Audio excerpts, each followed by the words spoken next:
Code, ordinances regarding landlords providing voter registration forms to tenants. Today is Tuesday, December the 10th, and this proposed ordinance proposes to amend Chapter 9 by adding a new section after the City of Boston Code 9-13 that seeks to implement a proactive program requiring landlords in the City of Boston to provide voter registration documents to their tenants. The Department of Neighborhood Development will have the authority to enforce the provision of the ordinance.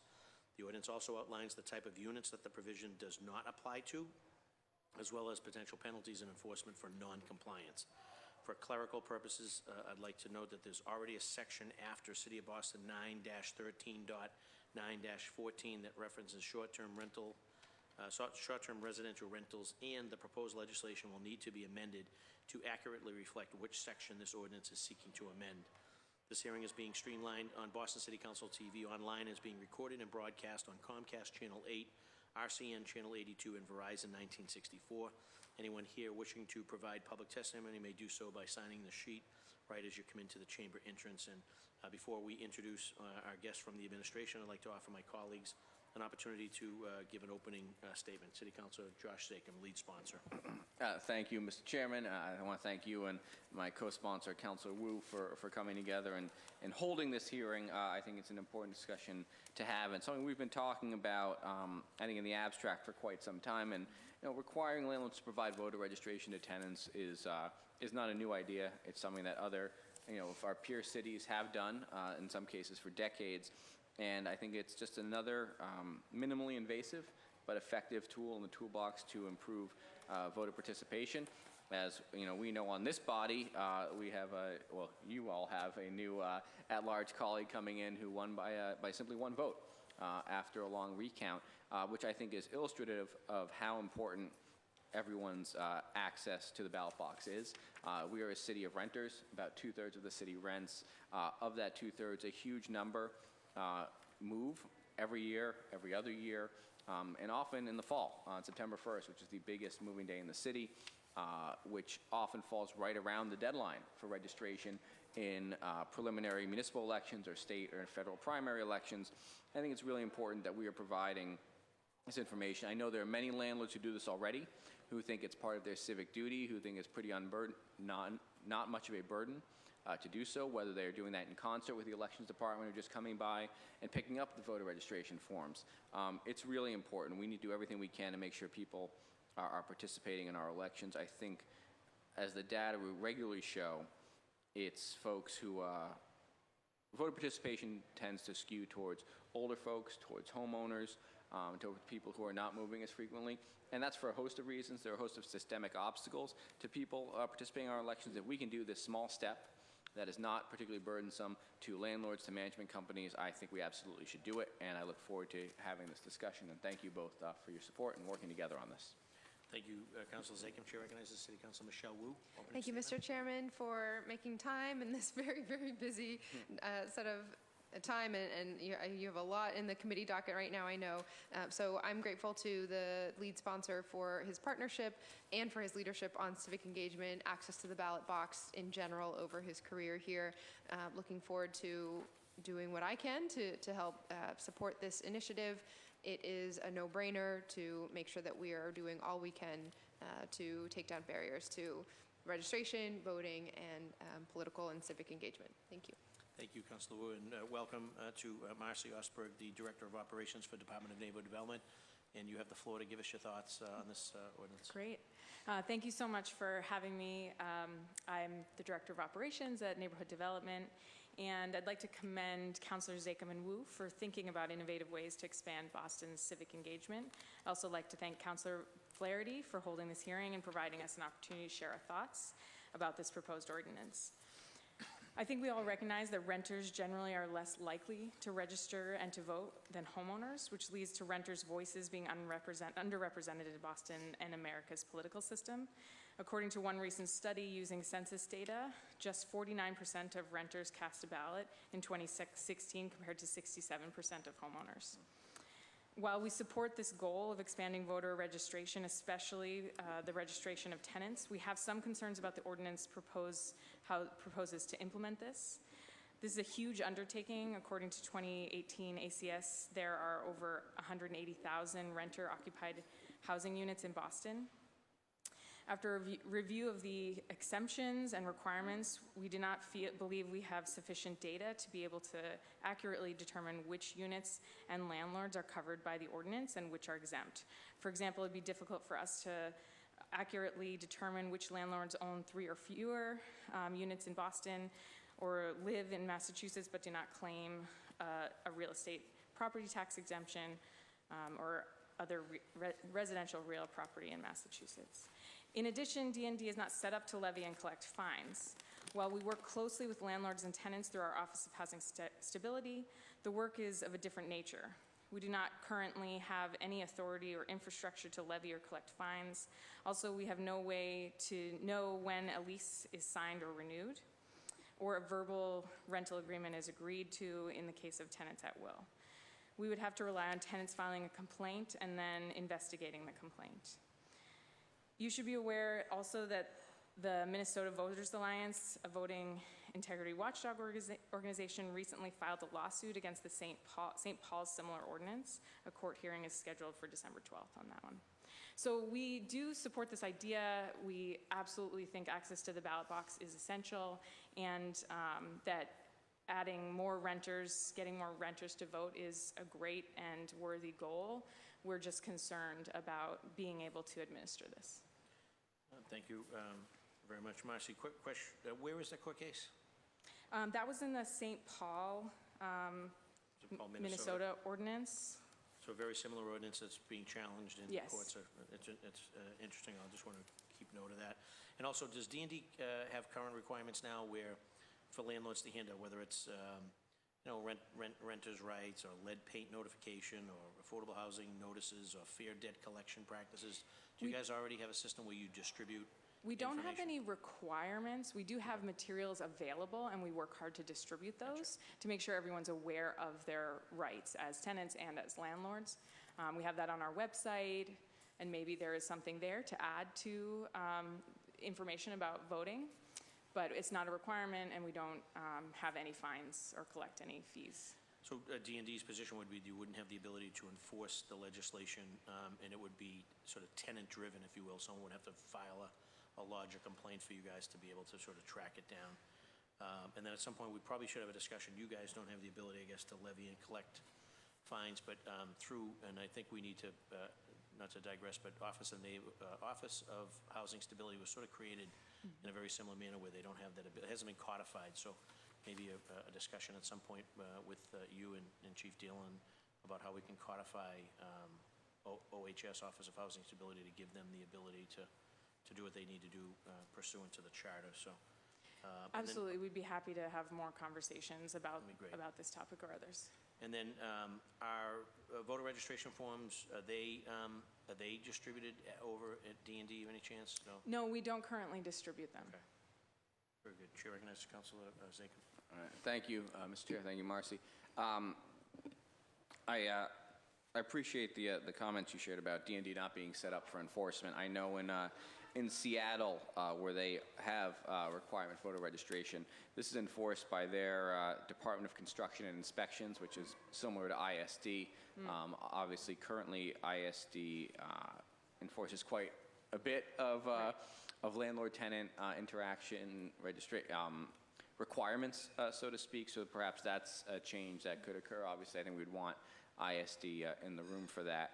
I am heartened to hear that your department is supportive of this idea.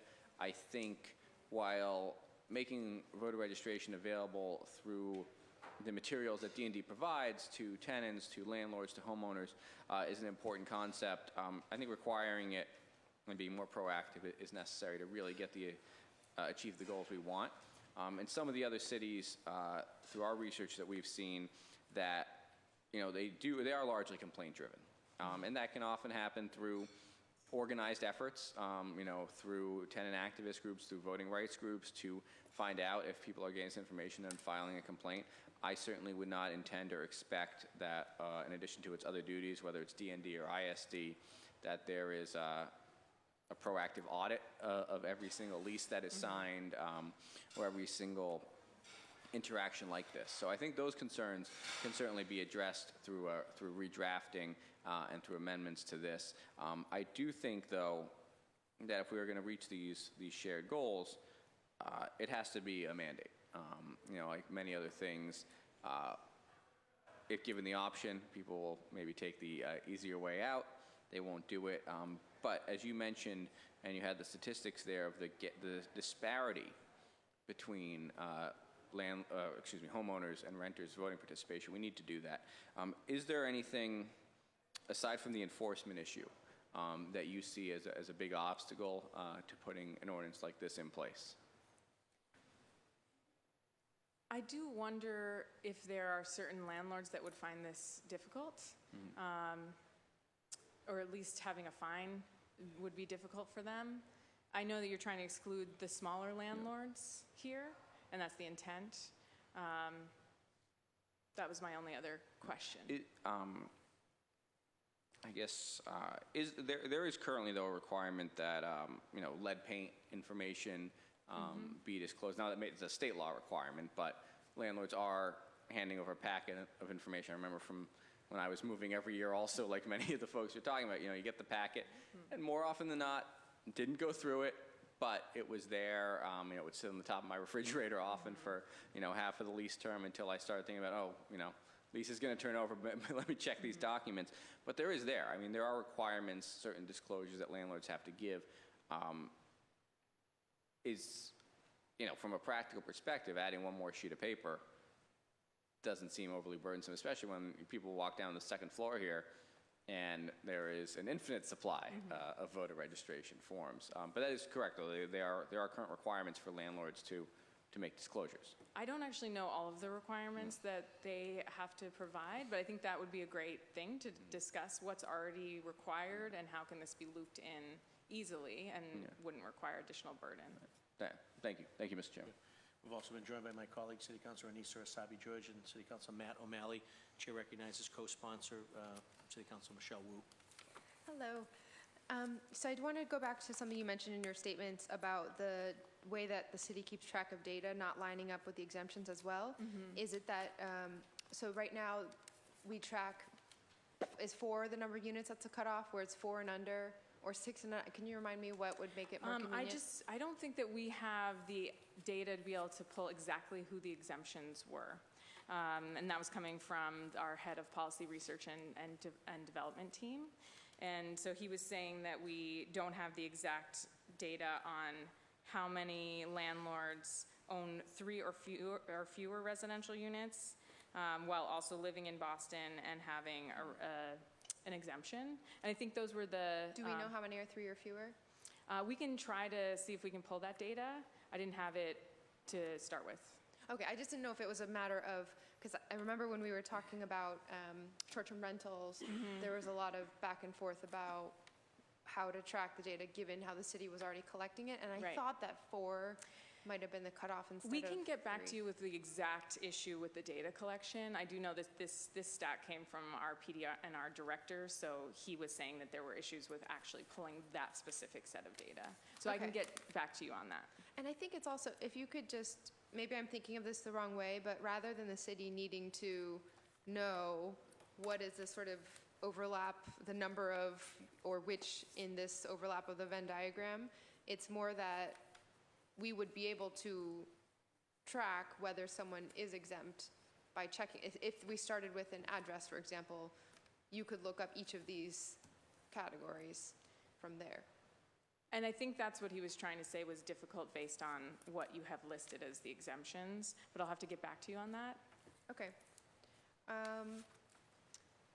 So, I mean, I think this is a familiar conversation we always have at this stage of we support the idea of it, but is there anything that is sort of a deal breaker within this? So let's say we clean up the exemption language so that it's clear. Maybe we remove some of the exemptions about, property tax exemption or this or that, easier to track. Also figure out where the enforcement lies, although I remain fine with it being mostly complaint-driven anyway. And I think as the short-term rentals database is built out more as well, that will also in some ways make things easier. Is there anything in here that you just are very much disagree with? Well, I would question why neighborhood development is the specific group that you've listed as being required to enforce. I think you've already mentioned other possible offices that could be better suited for that. So I think a discussion with other parts of the administration may make sense. Okay. Thank you. Thank you, Councillor, and Chair recognizes Councillor Anissa Rasavi. George, just before you had come in, Marcy had testified that D&D does not have the ability to levy and collect fines, nor would they have any way to track this. It would have to be a tenant-driven complaint system. So I know you were walking in when she was testifying. but No, Chair thank you, Chair, for sharing that. And because I was in late, I'll review the tapes, and if I have questions, I'll follow up. Thank you. Thank you, Chair, and thank you to the sponsor. Any additional from the sponsor? I know there's members of the public here. If anyone wishes to offer public testimony, may do so now at this time. Chair recognizes Councilor Michelle Wu with the follow-up question. So Marcy, I'm going to make the assumption, but correct me if I'm wrong, is if you are here and not carrying a message from the law department that they find some fundamental legal issues with the ordinance, is that fair to assume that? I did not check with legal in advance of coming in. Okay. So I don't think we can make that assumption. We should probably check with them as well. Thank you. And actually, based on what we saw from the St. Paul example, I think we should probably check with the legal team in advance. Thank you. Sure. Thank you very much, Marcy. And seeing and hearing no additional desire for public testimony, Councilor Zachem will issue his closing comments. Thank you. Thank you, Marcy, for being here. I want to thank the administration for this discussion.